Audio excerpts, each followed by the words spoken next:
May I know if the bill defines cadets, interns, apprentices, and on-the-job trainings to ensure and those cadets, interns, apprentices, on-the-job trainees. I see that there is a definition for cadets, and the reason for my question is simply because we don't want there to be confusion na, ay intern yan, ay hindi yan intern, ay hindi on-the-job training yan. So sino po sila? Para maproteksyon na natin itong provision na ito na magbibigay sa kanila ng reasonable and affordable educational advancement and training. Okay. What is the proposed amendment, Your Honor? Your Honor, as I mentioned, my amendment will depend on the response to my question. Kasi hindi ako makapagawa ng amendment kung hindi ko po alam kung meron ho bang mga difference ang mga binanggit ko na types of students. Because in the definition of terms, Mr. President, Your Honor, the cadets and interns, apprentices has been defined already. Cadets, interns, and apprentices. Anong section po? Kasi section 4B is the definition of cadets. Hindi ko po nakita yung definition ng iba.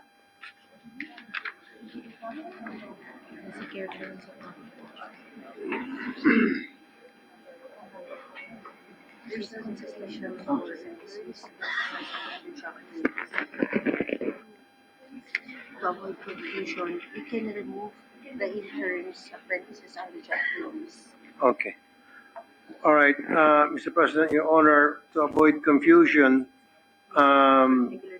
we will amend and remove interns, apprentices, and on-the-job trainees, and leave the word cadets instead, or other persons similarly situated. Lahat po yun, tatanggalin nyo? Yes, Your Honor. So matitira na lang po yung cadets or other persons similarly situated. So in other words, Your Honor, the students you are referring to are all cadets. They're all cadets, Your Honor. So pati who, okay. This one is just a clarification. If it is clear to His Honor, then I will not have to make an amendment. Page 14, section 25, on training and qualification. It states, only seafarers certified by appropriate government agencies according to the STCW and other applicable international standards shall be allowed to work and be employed on board a ship. Who is this? Who are these appropriate government agencies? Is this clear in the bill?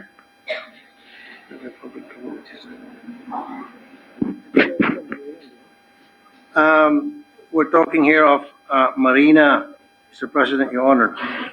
Is it clear in the bill? It is specified on the role of government agencies, Your Honor, Mr. President. What section is that, Your Honor, Mr. President?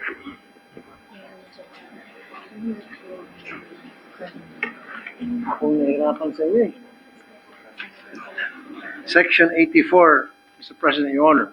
Section 84 of this bill? My question is it clear in this bill? Well, it's included in the bill because it's stated on section. No, it's in the bill on section 84. Section 84. Section 84, page 42, Your Honor. It says here, the following government agency shall perform the following functions to promote the welfare and protect the rights of Filipino seafarers.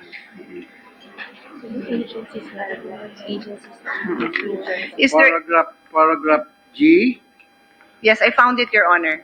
Okay.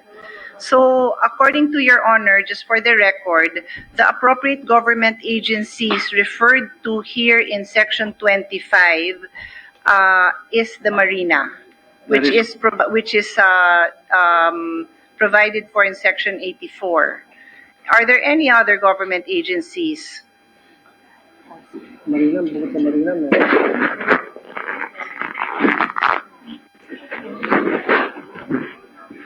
include ba dito yung CHED? Also CHED, Your Honor, Mr. President. Are there any other? Also the National Maritime Polytechnic, the NMP, Mr. President, Your Honor. Should I ask again if there's any other? Because when I ask one, there's another. So would you like The to Marina, confer? the NMPA, the National Maritime Polytechnic, and CHED, Mr. President, Your Honor. Okay. In that case, would His Honor like to mention these agencies in Section 25 because it necessitated consultation with the resource persons to get the answer, and I would just, again, for the same reasons I've been repeatedly mentioning, I just want there to be more clarity. So if His Honor is acceptable, let us just name these three agencies and instead of appropriate government agencies. Certification. My only concern, and I will repeat, I leave it to the sponsor. I just don't want that when it leaves the halls of Congress, later on, for example, our IRR. expert in TESDA will say, hindi niya job mag-certify, ba't kayo nagpapa-certify dyan? So that's why the intention of the legislative body should be very clear, and that must come from the sponsor. Okay, but you test naman. 7:30. Mr. President, Your Honor, tapos na po yung period of interpellation natin, period of amendments na ito.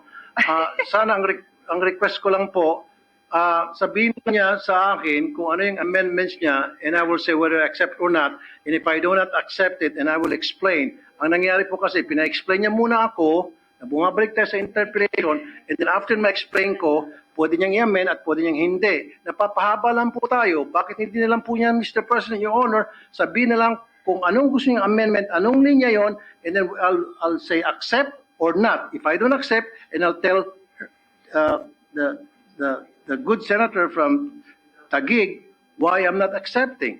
Para mapabilis lang po tayo. Kaysa naman po, kailangan pa muna ako magpaliwanag, babasahin niya, kailangan ko pa magpaliwanag, and then hindi siya satisfied sa paliwanag ko, then magkakaroon ng debate. At kapag halimbawa na satisfied siya sa paliwanag ko, then hindi na siya mag-amend. Humahaba lang po tayo, Mr. President, Your Honor. Kung gusto niyo po, maglatag na po ng banig dito.